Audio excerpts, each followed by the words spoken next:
Hello, hello, hello, and welcome to our January edition of Quinyx Unlocked. We are really happy to see so many of you joining us today. So we'll get started soon, but first, a couple of housekeeping issues. All right, good to know. You are in listen only mode. So we cannot see you, we cannot hear you. So you don't have to worry about that. But if you do have a question or some feedback, just drop it in the chat and we will try our best to address it live. And if we run out of time, we will follow up with you via email later. This session is being recorded, so we will share the replay with you right after the session, and you can rewatch it if you'd like. You can share it with your teams. Whatever you want to do. And if you do want to go deeper, we have lots and lots of additional supporting documentation and help docs. And we'll link to that in the follow-up email as well. All right. So let's get started. So I'm Lee, I'm the product enablement lead, and I have the pleasure of introducing our product manager for the manage area, Artie, and she's going to tell you all about absence management. So without further ado, here's Artie. Thank you, Lee. Thanks for that. Good evening, everyone. Thanks for joining and spending the evening with us today. So I'm here to talk about where absence management in Quinyx is headed, what you can use today, what we are actively exploring next, and where we want to take this together. Before I start, I've also got my teammates, Yulia and another engineering manager on hold. So if you have any questions, let's try to make this interactive. Put it in the chat. We'll try to answer. If not, we can also spend some time towards the end of this webinar to answer some of those questions. Okay, so maybe to set the stage for this conversation, let's start with how the concept of absences has evolved from just approvals and tracking time off to much more now. It's become more about fairness, team capacity, compliance, and so much more. So our vision here in Quinyx is to evolve the absence management offering from a reactive approvals process to a strategic workforce planning tool. And before I start, I think let's start by acknowledging a bit of pain. Maybe penguin's a bit dramatic, but yeah, you've been telling us clearly, right, what the challenges you're facing with today with the absence management offering in Quinyx. So before I start talking solutions, I do want to take a moment to reflect back on some of the pain points you've been sharing with us. We've heard from you that the system is very rigid, especially when it comes to handling complex organization setups with lots of shared employees. We've heard that there is also a big manual overload on managers that managers need to review every single incoming absence request, regardless of how simple it is. We've also heard some operational blind spots in the system, both for employees and managers. For example, employees request leave in the dark without really knowing how it impacts the team's capacity. And the same goes for managers, right? When they are approving absences, they do not really understand the implications on team capacity. So, and finally, we've also heard that the system does not really prevent any understaffing or SLA breaches that happens due to absences. So basically, it's forcing managers to be more reactive and firefighting rather than be proactive and plan it well. So in today's session, in the next 15 minutes or so, I want to show you what we're doing about this, what is already new and available in the product to address some of these pain points, what is it that we are planning and actively shaping, and how you can also help us influence what is going to come later in the year and also the future of absence management in general. So without further ado, I think let's jump in. Taking into account all of the feedback that we received, I think we started off by setting a vision, and our vision was to create an absence platform that is seamless, proactive, and data-driven, and getting out of this whole manual just approval and rubber stamping process that we were supporting. And we really wanted to tackle those pain points from all the angles, right? So we wanted to make it easier for employees to plan their time off. We wanted to help managers move from reactive to proactive planning. And we also wanted to give businesses the insights that they need to avoid those operational blind spots we discussed. So, and to bring that vision to life, we started off by focusing on three strategic pillars, right? So first, we wanted to tackle the complexities of shared employee absence management. And this meant that we wanted to streamline the existing workflows that we had so that the process becomes smoother. Second, we are going to introduce the automated handling of absences. So basically, by letting the system take care of reviewing all the incoming absence requests against a set of predefined rules, we will help out managers reduce their manual workload. And finally, we are also working on a concept of an absence planner. And this will allow employees and managers to collaborate seamlessly, giving everyone a shared visibility and the proactive planning tools they need to make better decisions together on absences. So, with this vision and the three strategic pillars to help us get there, we will dive deeper into each of those pillars. But before we dive deeper, I think I'll take a pause and I want to ask you a question. Which one of those strategic pillars that I showed resonates the most with your organization? So you should see a poll. And when you see the poll, could you please vote for your choice? And maybe we'll give it a minute to gather all the votes.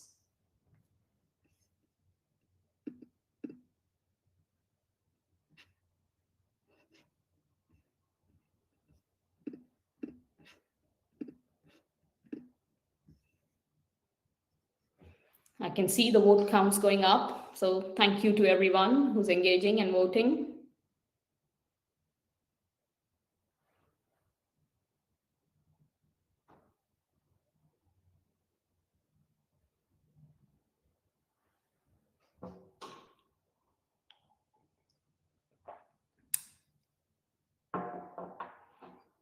Wow, that's impressive. We're almost close to 100 votes. Come on.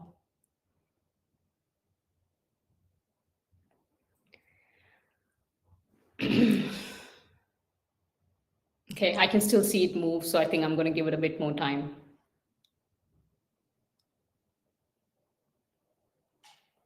And those who have voted, I think you can enjoy the cat like me.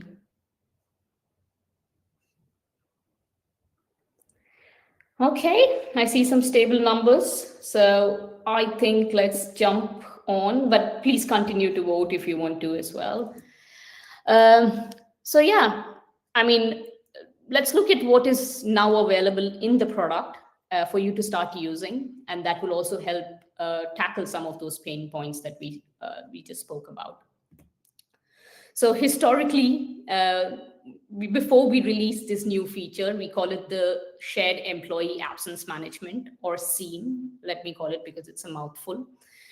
So historically, before this was released, employees who were shared across units had to send their absence request to a home unit manager by default. And even this did not really make sense, especially when if the employee was working in another unit or the home unit manager wasn't really involved in the day-to-day. This just caused a lot of confusion and delays. So with the new shared employee absence management functionality enabled, so the functionality went live on the 7th of January. What we're hoping is that everything becomes a lot more intuitive. Now, employees will be able to route their absence request to the correct approving manager across their shared units based on where they're actually scheduled to work. And hopefully this means less confusion, faster approval, and overall smoother process for everyone. We also think this is benefit to managers. There are some benefits to manager. They're going to get a more clear view of the employee schedule and also the pending absences across their different units, not just in their own unit. And once an absence is approved, the system would automatically adjust the schedule and keep everyone in the loop, not just the approving manager. So hopefully this makes life easier for both employees and managers. And maybe let me show you a bit in the product itself, how this works. So in this GIF, you can see our employee Callum Hansen. He's shared across 3 units called store 1, 2, and 3. He's attempting to send an absence request. And with the new seam module enabled, he can actually choose exactly which unit manager to route his absence to based on where he's going to be working. And this is a screenshot again from the product where you can see for the receiving manager how this absence request, the pending absence request, is visible in the schedule view. And they can also see just below that all the affected shifts, not just from their units, but also from the other shared units. And this hopefully will help with the decision-making process on the impact of this absence approval. And finally, in this screenshot, you will see the newly designed system behavior. And this basically was done to ensure that approving managers only have a say on the shifts in their units. And what this means is that if there are affected shifts from other units, they will automatically be unassigned due to an absence approval, and a notification will be sent to all relevant unit managers. Now, this behavior is intentionally introduced to prevent any scheduling conflicts as a consequence of absence approval, because before this, it was possible for a home unit manager to make changes to or to take actions on shifts in other units, and sometimes this did lead to conflicts and confusions. So this was the summary of the seam. Now, with that explained, again, I'm going to take a short pause, and I really want to check in with you. And I have a question. So have you already tried the shared employee absence management functionality for your organization? Again, you should see a poll, and yeah, just a simple yes, no, that would really help us understand the adoption as well.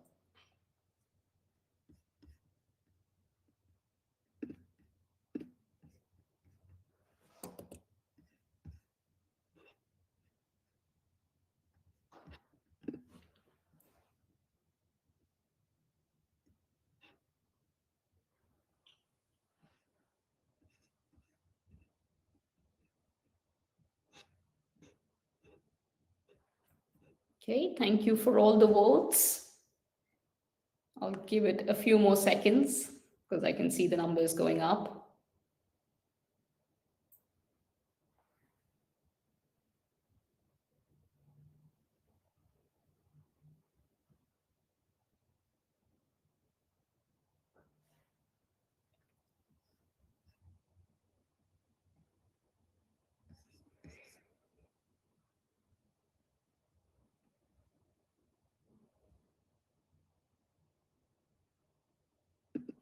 All right, thank you. Thank you very much for all the responses. So now that you've seen what we've just released, let's look at what's coming next, okay? So one big friction point that we are addressing with what's coming next is the manual overload on managers who have to review every single incoming absence request. And here's a vision, right? Like imagine you're an employee, you're requesting time off, but instead of waiting for hours or sometimes even days, what if you receive a response instantly? It's either approved, denied, or flagged for manual review. So this is exactly what we're aiming for with the automated handling of absence initiative. We are designing the system to evaluate every single absence request against a set of smart rules that would be defined by you, and then it'll give a response within seconds. So the core philosophy of this functionality or initiative is automate the obvious and escalate the exceptions. This way, we're hoping the managers can focus on what really needs their attention rather than having to rubber stamp every single absence request. And just dwelling a bit deeper on this, based on what we've learned so far in discovery, we've defined the scope of a phase one. And we believe that this delivers mass value to most of you immediately. Yeah, but it's important to mention that this isn't about introducing any new workflows in the system. It was more about automating the rules that you are already enforcing manually today. So for example, we've heard that notice periods, right? Many of you are already asking your employees to send an absence request in advance to help you plan better. So with an automated system like this, you can actually configure the system to do it for you. The same goes for maximum duration. So if there's a cap on how many consecutive days of absence an employee can take, this can be configured in the system and the system can handle it for you. Uh, and we've also heard about blackout periods or like restricted periods. For example, let's imagine that for retail, summer or Christmas time is a busy time when taking time off for employees isn't really an option, and it has a lot of implication. So you can actually configure these kind of blocks of times or periods in the system, and the system would consistently enforce it for you.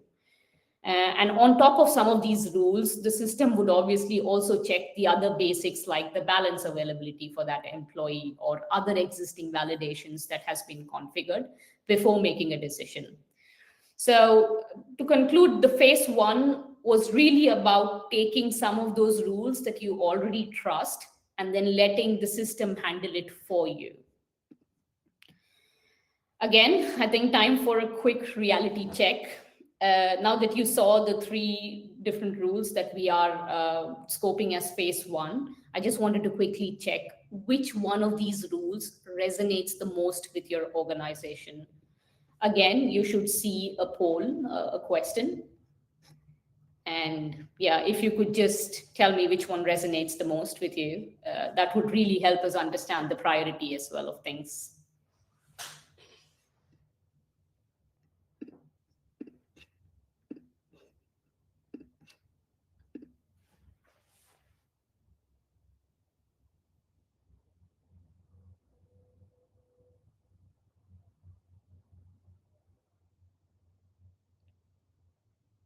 Thank you. We've already hit 50 votes. I'm loving the engagement. Thanks, guys. It's really encouraging.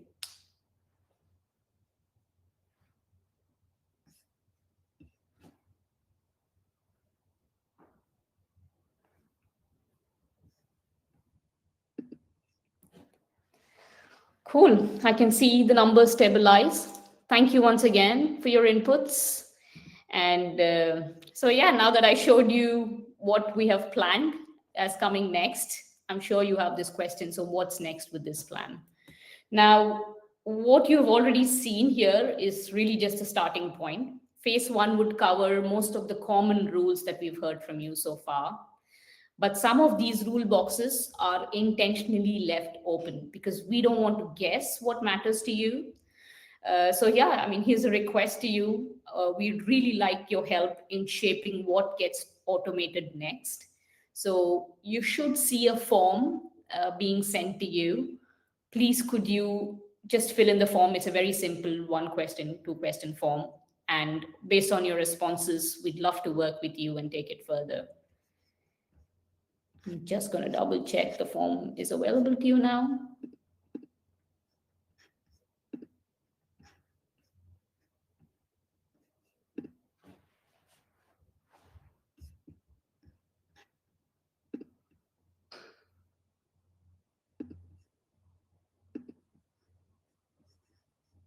Yulia, are you able to see the form?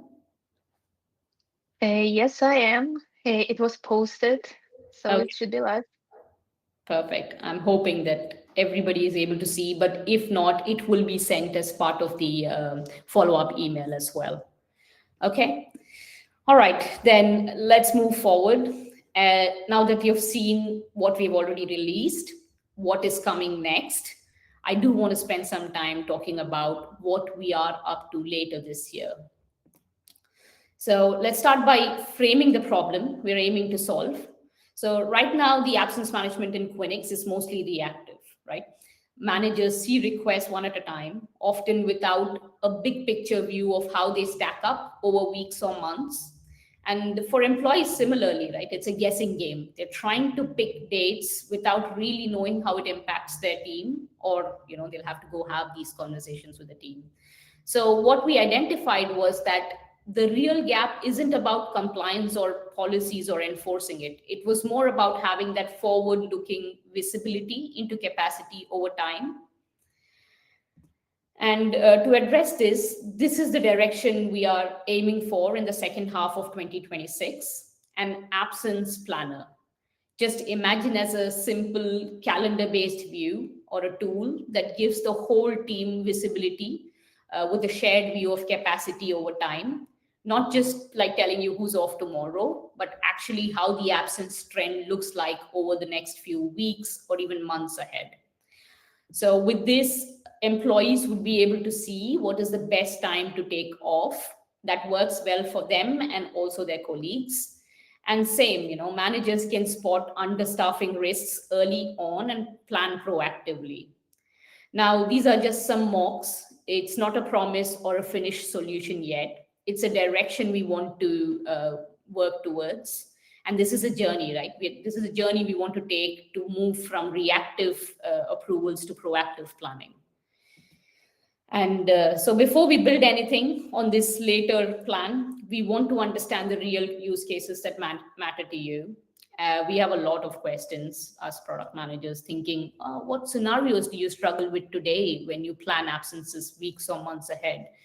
Or what could actually help? How do you envision a solution, not just a nice looking calendar? So again, this is a call for help. Please, could you let us know if you're interested in giving us some feedback? Again, by just filling in the same form that was sent to you, and we will reach out to you based on your inputs. And finally, we're reaching the end. So thank you for bearing with me. And I think it's going well so far. So to sum it all up, what you've seen today is really the journey we're taking, right? We're moving from better absence management today to automation next, and then towards supporting the proactive planning in the future. And obviously, we don't want to build this in isolation. We want to build it with you. So again, please help us co-create this future by reacting to the forms. And thank you for all of them that engaged with the polls. And we are really nearing the end. So I just have one last question. I can't go without questions. And no, this time you don't have to prove you're not a robot. I just want to know, how valuable was today's session for you? And I believe you know the drill again. You should see a poll. Please vote your choice. And with that, I think I think I'll truly sign off now. So thank you so much for your time and attention today. It was a pleasure sharing our vision with you. Have a lovely evening. And I'll hand it over to you, Lee. Hi, thank you so much. This was really interesting session, and I'm really excited about all the engagement we've had during this webinar. Next slide, please. All right, thank you. Save the date. Our next Quinyx Unlocked will be February 11th at 4 p.m. Central European Time, 10 a.m. Eastern Standard. During that webinar, we'll be talking about absence opportunities, custom sorting, and much, much more. Next, and we have set the 2026 schedule. You can see it right here, and we'll provide a link to the schedule. So as you can see, we have 3 each quarter, and we're really excited. We have a really good schedule coming up for you. And one more slide. Okay, save the date. Navigate 2026. So some of you may have participated in the Navigate conference Quinyx hosted last year, and it's back. So this is our exclusive workforce management event for customers, partners, and other industry leaders. And so we get together and we explore the challenges and opportunities shaping frontline industries and hear directly from the people who are driving innovation across the sector. So what can you expect? Inspiring customer stories. Those are always fun. A first look at product innovations shaped by your feedback. Insightful discussions on the trends that impact frontline industry, and just a chance to connect with the team, with our team, and with other Quinyx users. It is a lot of fun. We will hold it in person at 6 in Stockholm, central Stockholm. But if you don't happen to be in Sweden or Stockholm, you can still join virtually. And I really recommend you choose some way to attend. We'd love to have you participate. And with that, we can end our webinar. Again, thank you so much to RT and team. This was a really great webinar with really great engagement. So thank you all so much for joining, and we hope to see you in February. All right, bye. Thank you, bye.